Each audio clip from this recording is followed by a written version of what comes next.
For other communities, survival and then stability and then build scales. Okay, but for Indian community, survival, and survival for the third generation. So then I started noticing that some of my friends from other communities, when things get tough, they have backup. So they have family businesses, savings, property, generational wealth, a safety net.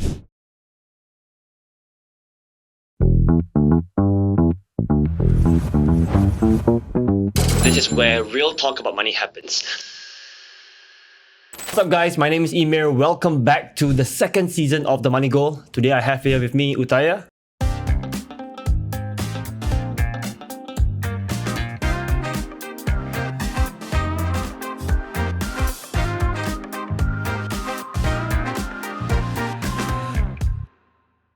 Utaya is apparently a well-known figure in the Indian community. He is a producer, radio host, trainer, actor. Did I miss anything? Few more. Okay.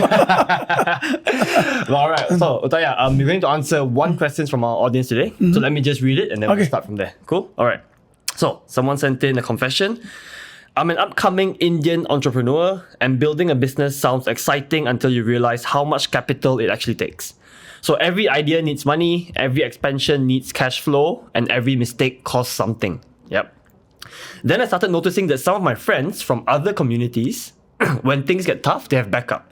So they have family businesses, savings, property, generational wealth, a safety net. And I realized most people in my circle don't. So not even comfortable with savings, not even a real cushion to fall back on. So I began asking myself, what went wrong? Is this just my circle? I think first of all, his friends are all very rich, right? Yeah. Generational wealth and safety net. Even my friends in whatever communities don't have that.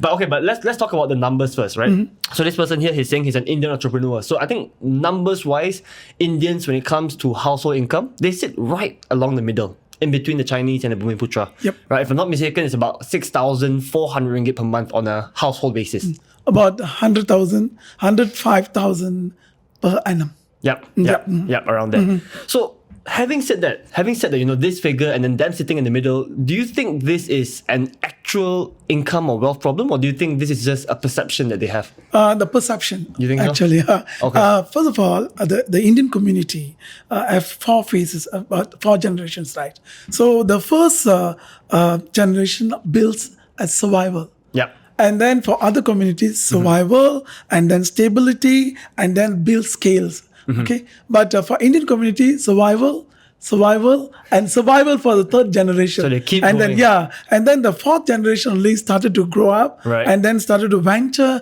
into business, and then started to build their wealth. Yep. So the figure may differ, but in actual figure it may about 10,000, 12,000. Yep. And T20, they're reaching T20. Yep. So you think there's an internal gap even within this community, right? So some of them are doing better off already, some of them are still struggling behind. Yeah, any community, these are the scales. Exactly, I agree. Most of the people success and then in a limelight, we feel that this community already succeed so much and then they are doing so well.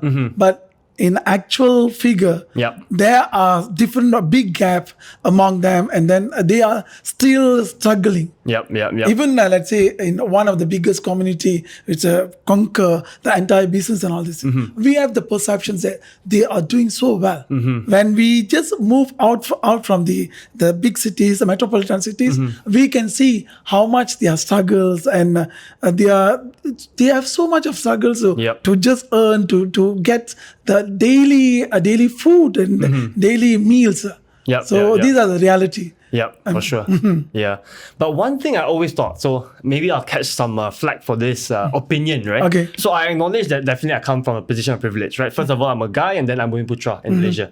But I always think that whenever people think of, that person can do it because he's privileged, that person can do it because his parents are rich, I always feel that once you fall into this mindset, then you stop trying because you feel like, I'm already, in an unfortunate situation. I don't even want to try anymore. Like this guy is saying, right? All my friends, they have generational safety net, they have generational wealth. So for me, it's very difficult. But I feel like once you get into that mindset, it's very difficult for you to, try and succeed for yourself, right? So again, I acknowledge that I have privileges, but of course then we can still look at other people. Singaporeans, wow. even more privileged, right? Their education is better, they have even more money, right? So I feel like, of course, on a macro level, we want there to be policy changes. We want there to, for example, everyone gets a better head start in life.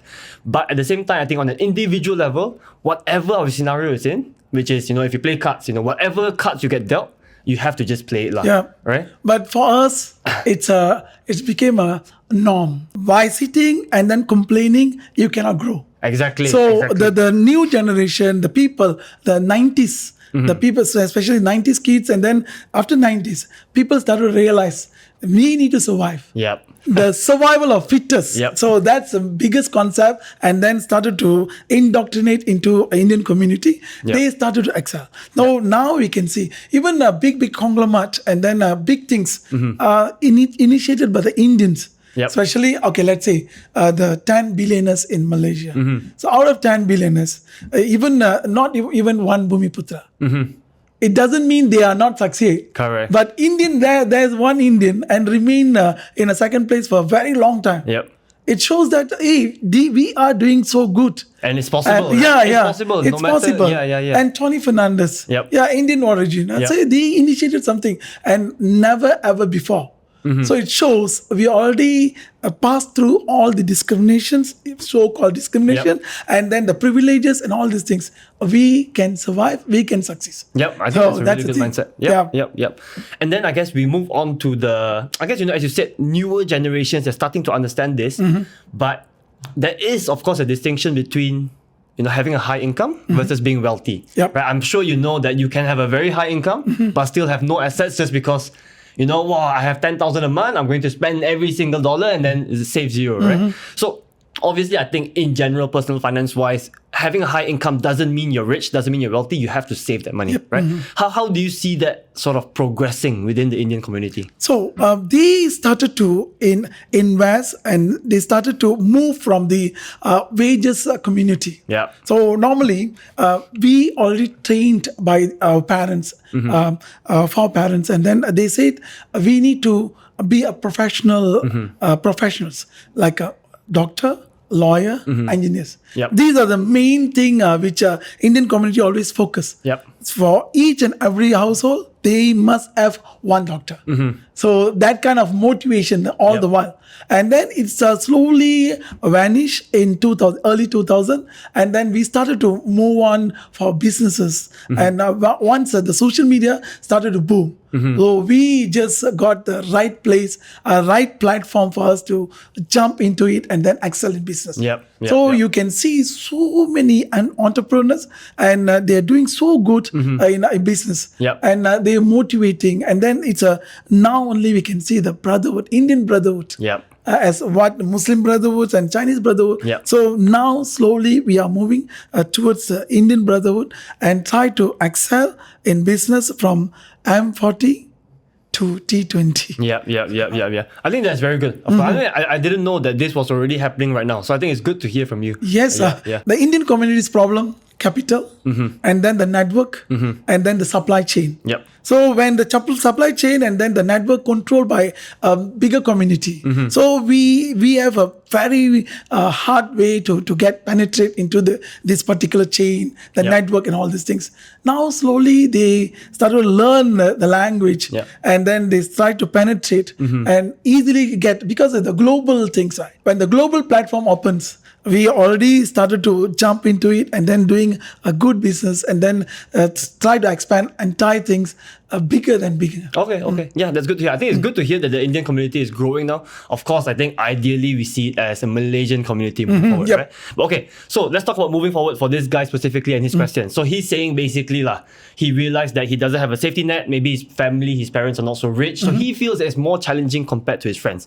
What advice do you have for him? What do you think he should do moving forward? And then in general, moving forward, how should the Indian community think about building their wealth? Yeah, the platform changed and then the perception changed and the entire business network changed.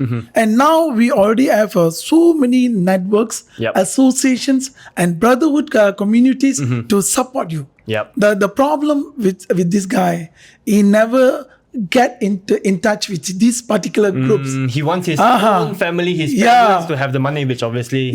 So in business, they have OPM, other people's money, not neighbors or the relative families' money, other people's money. So we have so many associations, NGOs, and then business people try to support and then giving hand to you in order to uplift yourself.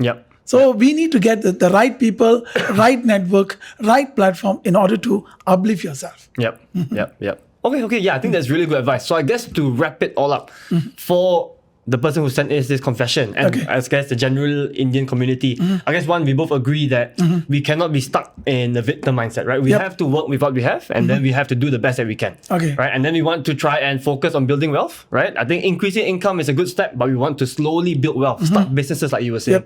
And then specifically to this guy who's saying, he sees his friends in other communities have a bigger safety net, bigger opportunities. I guess like you're saying now, the Indian community is really starting to grow. He could actually start looking there as well. Yes. And all the big guns, big top guys are from the Indian community.